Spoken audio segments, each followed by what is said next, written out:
So coming back to Gualtallarí, as we have already explained, our vineyard is called Finca El Tomillo, which means thyme in English. We're not very creative, but there's wild thyme surrounding the winery, so that's the reason why.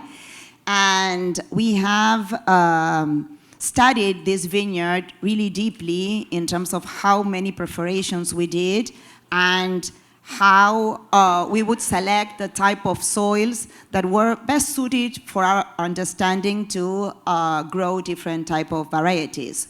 So as Joaquin was mentioning, for the Chard, we selected the shallow soils that for us are the ones that go into 20 centimeters up to 40 centimeters deep. That's where the soil is a little bit more restrictive, and the vineyards, when they develop their own, of course, vines, are a little bit more, less vigorous, we will say. So that's how we get this concentration, but how about the soil? What makes it special in Gualtallarí? We have 3 layers of soils. If you open the soil and really see it, if you come to the winery, we have this calicata. We have a first layer where we have a lot of sand, but also a lot of stones. Everything in Gualtallarí, the soils are very ancient, but they have been created by alluvial fan. And the second layer is the most expressive, I would say, in the style of our wines, because we have what we called caliche, the famous calcium carbonate. And the third layer is a mix of also sand with stones. So our Chardonnay is fresh, of course. Gualtallarí is considered to be the place where world-class Chard and Malbec is being produced. And we also have a little bit of what we call this mineral character. I know this is kind of a discussion because a couple of years ago it was not so approved. Please, do not discuss the mineral condition because we have only 40 minutes again. Correct.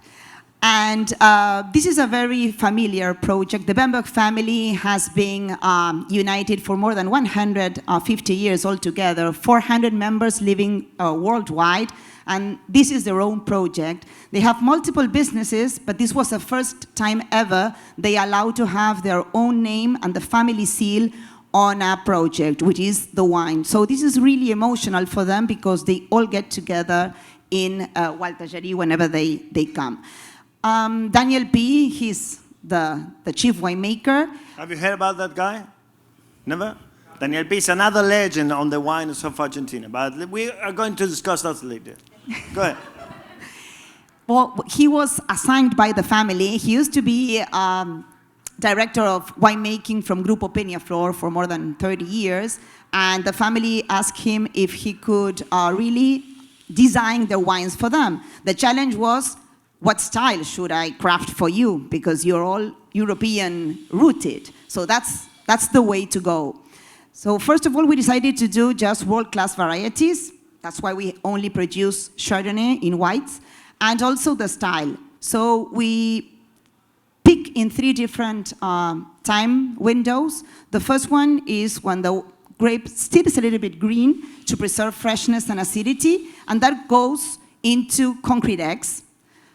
Then we have a second slot of grapes. We like to call them the medium rare. They go into foudres.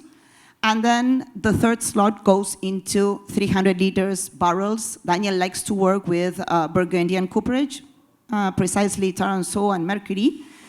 And we all do native yeasts. The Bemberg project is, as he likes to call it, to bottle terroir. So this comes from parcel 1. It's only 3.22 hectares, to be precise. And also part of the spirit of the wine is to have wines that can age for a long, long time, most like 20 years. Your tasting 2019 was one of the best vintages in Argentina ever, and one also of the most coolest in terms of historical average. Let me align about that, because 2019 was good. 2021, in my opinion, is much better.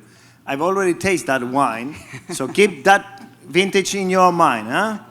Thank you. That's it.